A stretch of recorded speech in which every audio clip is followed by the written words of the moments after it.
While we covered the start of the 11th Doctor era in our 6th ever episode, we figured it wouldn't be right to leave it there. Let's put that 2-year-old episode behind us and charge bravely into a revamped version covering the entire 11th Doctor era so far. Geronimo!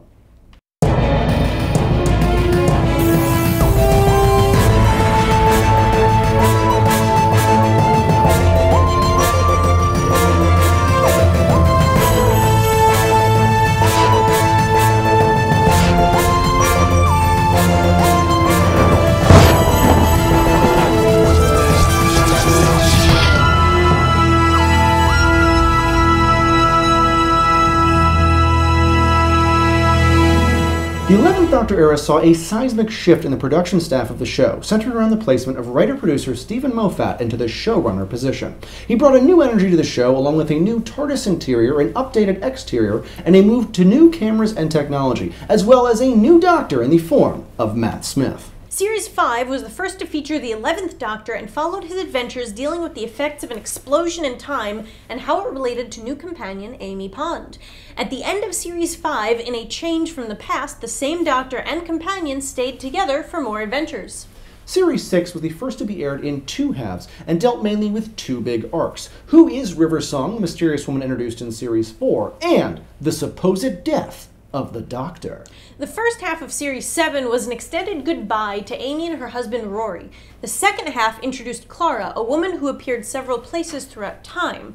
The mystery of Clara fueled Series 7B and led to the big pre-50th anniversary cliffhanger, but more on that later. The 11th Doctor might be the most eccentric incarnation of the Doctor yet, with a variety of quirks and odd habits. Among his quirks is a love of hats, including fezzes, Stetsons, and top hats, among many others, as well as his affection for the bow tie. He was also one of the more childish in terms of demeanor, both in terms of his wonderment and adventuring, as well as his massive hatred of boredom.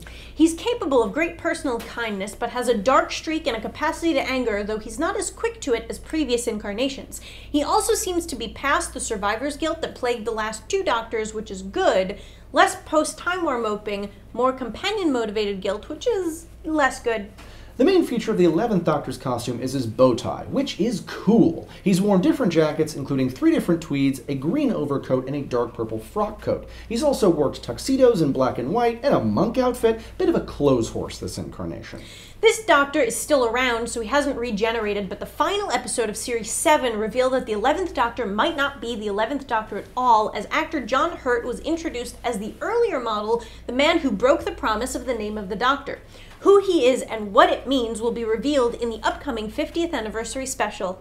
After the airing of the first 11th Doctor episode, The 11th Hour, clothing retailer Topshop reported a 94% increase in the sale of bow ties to British newspaper The Telegraph, proving that bow ties are cool. The 11th Doctor's main companions included Amelia, or Amy Pond, who starts as a young girl that the Doctor meets when he crash lands the TARDIS in her garden. After a brief meeting, including fish fingers and custard, he is forced to fly off in the TARDIS due to overheating engines and returns several years later when she's older. Amy travels with the Doctor, and her life becomes a more integral part of his than usual, forming a sort of family around him. Rory Williams is a nurse and Amy's fiancé who joins the Doctor and Amy as a wedding gift, but ends up deleted from existence due to some stuff involving a crack in time. Anyway, he comes back as a Roman centurion who's actually an Auton, who then waits 2,000 years protecting a time-locked Amy. When reality is reset, he becomes human again and marries Amy, continuing on further adventures with the Doctor. Amy and Rory remain with the Doctor until an adventure in Manhattan where they defeat the Weeping Angels by creating a paradox. The Angels get revenge by transporting the pair back in time, leaving the Doctor unable to retrieve them due to the paradox. After the loss of Amy and Rory, the Doctor goes into seclusion but is pulled out of it by a Victorian governess named Clara, who died during their single adventure together. But Clara isn't the only Clara. She previously appeared to the Doctor as Oswin Oswald in a Dalek asylum. The Doctor realized their connection and became obsessed with solving the mystery of the many Claras, finding a third modern-day version, Clara Oswald, a spunky, smart woman who ended up saving the Doctor by traveling into his time stream, scattering herself throughout time. The Doctor recovered her, but not before confronting a mysterious earlier self. River Song, at first a mysterious woman from the Doctor's future, but who later becomes a recurring fixture in his life, as well as his wife.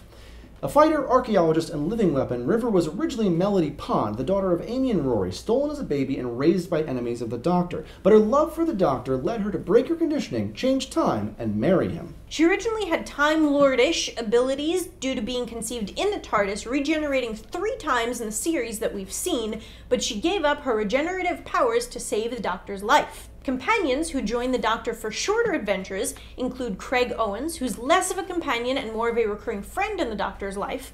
Craig first met the Doctor when he was trapped on Earth without the TARDIS, then again after the Doctor temporarily parts ways with Amy and Rory. The Doctor also works with the Victorian-era Paternoster gang made up of Silurian warrior Vastra, her human wife Jenny, and hilarious Sontaran supernurse Strax. In addition, he's also had a single adventure with Angie and Artie Maitland, the children the modern-day Clara cares for. Karen Gillan, who plays Amy Pond, and Caitlin Blackwood, who plays the younger Amelia, are actually first cousins. They'd never met before the read-through of The 11th Hour. The 11th Doctor era is still in progress, but our favorites so far include The 11th Hour, which is a great introduction to the Doctor, Amy, and Rory. The Pandorca Opens and The Big Bang close out Series 5 and are a fun story with some quality time travel shenanigans to enjoy. The Impossible Astronaut and Day of the Moon are the 2-part Series 6 premiere, filmed in part in America, and not only have some beautiful shots, but a fun story and a great guest appearance by Mark Shepard. Also, President Nixon is in it. The 2-parter, A Good Man Goes to War and Let's Kill Hitler, solves the mystery of River Song and provides some cool Doctor moments. The 3 introductions of Clara, Asylum of the Daleks, The Snowmen, and The Bells of St. John are all well worth checking out. Actually, most of the back half of Series 7 is really solid. Some people prefer the front half for some reason. We disagree. Either way, check out The Name of the Doctor so you're all set for the upcoming 50th anniversary. While some Doctors have crossed paths with previous incarnations, the 11th Doctor has run into other 11th Doctors at least 3 times, including the episode The Big Bang, the charity shorts Space and Time, and Series 6 DVD bonus Last Night. He recently upped the temporal madness by literally jumping into his own time stream in The Name of the Doctor. What's your favorite 11th Doctor adventure? Let us know in the comments below, and remember to subscribe for future installments of Geek Crash Course, including the rest of Doctor Who Month. Until next week, if you have any questions, you can find us on Twitter, Facebook, and our website, geekcrashcourse.com. Thanks for watching, and we will see you next time on Geek Crash Course. Now, John. Okay.